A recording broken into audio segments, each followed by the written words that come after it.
नमस्कार, आप देख रहे हैं CWB हिंदी न्यूज।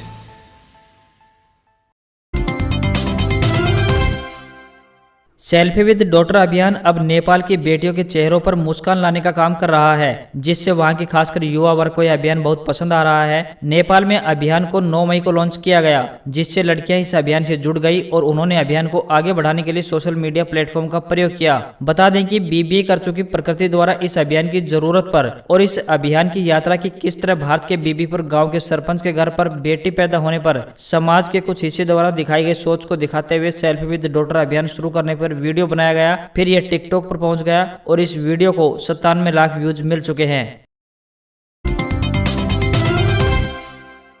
प्रदेशवासियों के लिए राहत भरी खबर है। वीरवार को प्रदेश में कोरोना के 980 केस मिले और मौत का आंकड़ा भी घट गया। वीरवार को 71 लोगों की मौत हुई। 2889 लोगों ने कोरोना को मात दी। हरियाणा में अब तक कोरोना के कुल 7,60,019 केस मिल चुके हैं, जिनमें से 7,38,799 लोग ठीक हो चुके हैं। कुल 8,532 लोगों की मौत हो चुकी है और 12,688 एक्टिव केस बचे हैं। रिकवरी दर की बात करें तो यह बढ़कर 97.21% पर पहुंच चुकी है। अब तक 58,98,869 लोगों को वैक्सीन लगाई जा चुकी है।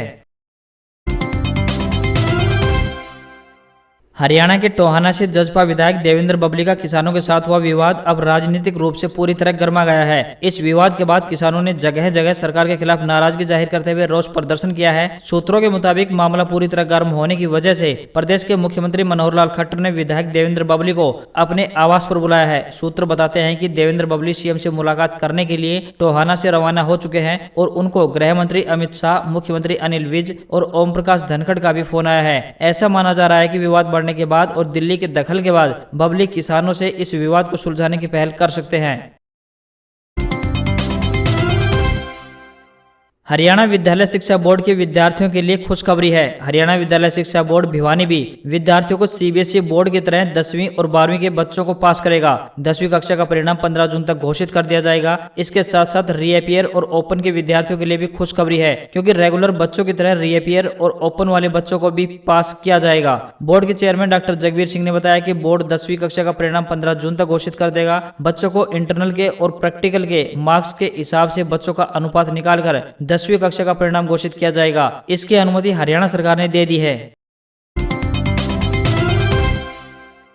तीनों कृषि सुधार कानूनों के विरोध में बीते नवंबर से चल रहे आंदोलन में 2 बड़े नेताओं राकेश टिकैत और गुरनाम चढ़ूनी में चौधर की जंग शुरू हो गई है। ताजा प्रकरण हिसार का है। मुख्यमंत्री मनोहर लाल कोविड अस्पताल का लोकार्पण करने पहुंचे थे तो आंदोलनकारियों ने उनके जाने के बाद अस्पताल तक पहुंचने का प्रयत्न किया। हिंसा हुई, आंदोलनकारी घायल हुए, पुलिसकर्मी भी। बाद में प्रशासन और आंदोलनकारी नेताओं में वार्ता हुई। टिकैत और चढ़ूनी दोनों मौजूद थे, लेकिन टिकैत आधे घंटे विलंब से भीतर गए, बाहर प्रदर्शनकारियों को संबोधित करते रहे। उस दिन बात इतने पर खत्म हो गई, लेकिन 2 दिन बाद चढ़ूनी ने कहा कि आंदोलन को उत्तर प्रदेश में भी धार देनी होगी। यदि वहां के नेता इसके लिए आगे नहीं आते हैं तो किसान स्वयं आंदोलन को धार दें। उनका इशारा साफ तौर से टिकैत बंधुओं यानी राकेश टिकैत और नरेश टिकैत की तरफ था।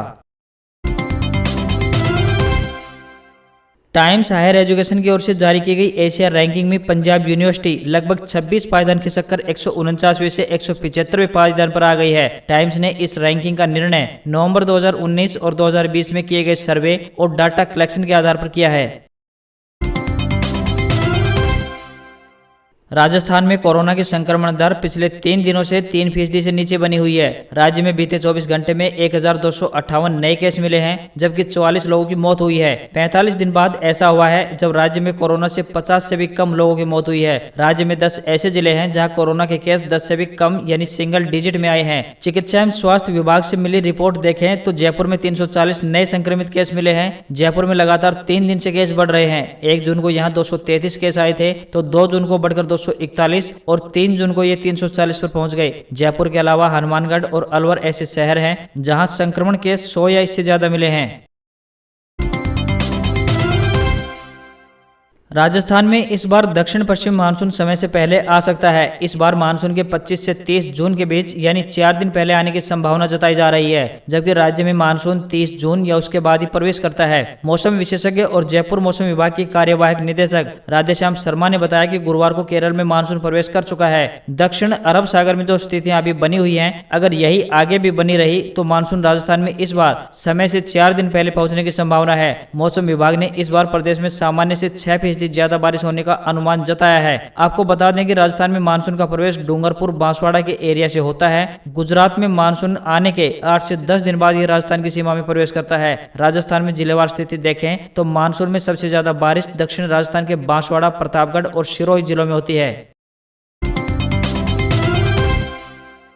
कोरोना से बने हालात के मद्देनजर केंद्र सरकार ने मंगलवार को सीबीएसई 12वीं बोर्ड की परीक्षा रद्द कर दी है। हरियाणा ने भी इसी दिन 12वीं बोर्ड एग्जाम न कराने का फैसला लिया। इसके ठीक एक दिन बाद यानी बुधवार को पहले गुजरात ने, फिर मध्य प्रदेश ने, उसके बाद उत्तराखंड और राजस्थान यानी 10वीं और 12वीं दोनों ने भी अपने यहाँ बोर्ड की परीक्षाएं रद्द करने की घोषणा कर दी। गुरुवार को उत्तर प्रदेश और महाराष्ट्र ने भी 12वीं बोर्ड की परीक्षा रद्द कर दी है। महाराष्ट्र में 12वीं के 16 लाख और उत्तर प्रदेश में 26 लाख छात्र हैं। कुल मिलाकर अब तक 7 राज्यों में 12वीं बोर्ड परीक्षा रद्द हो चुकी है, जिनमें एमपी, यूपी, राजस्थान, महाराष्ट्र, गुजरात, उत्तराखंड और हरियाणा में नहीं होंगे एग्जाम। 21 राज्यों में फैसला जल्द होगा।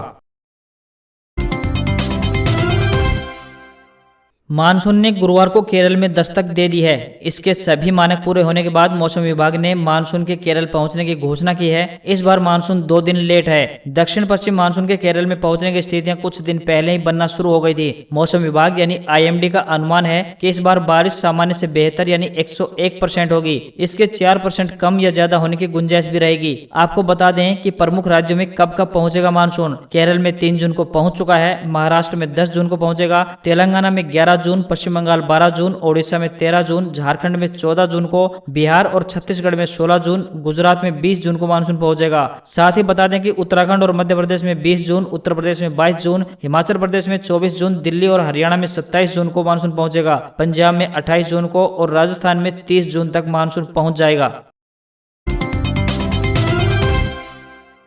केंद्र सरकार ने टीचर एलिजिबिलिटी टेस्ट यानी टेट के क्वालिफाइंग सर्टिफिकेट का वैलिडिटी 7 साल से बढ़ाकर लाइफ टाइम कर दिया है। यानी कि अब एक बार टेट पास करने के बाद इसका सर्टिफिकेट जीवन भर के लिए मान्य रहेगा। शिक्षा मंत्रालय की तरफ से जारी बयान के मुताबिक ये फैसला 10 साल पहले से लागू किया जाएगा। यानी इन 10 सालों के बीच जिनके भी प्रमाण पत्रों की अवधि पूरी हो चुकी है, वे भी अब शिक्षक भर्ती परीक्षा के लिए एलिजिबल होंगे।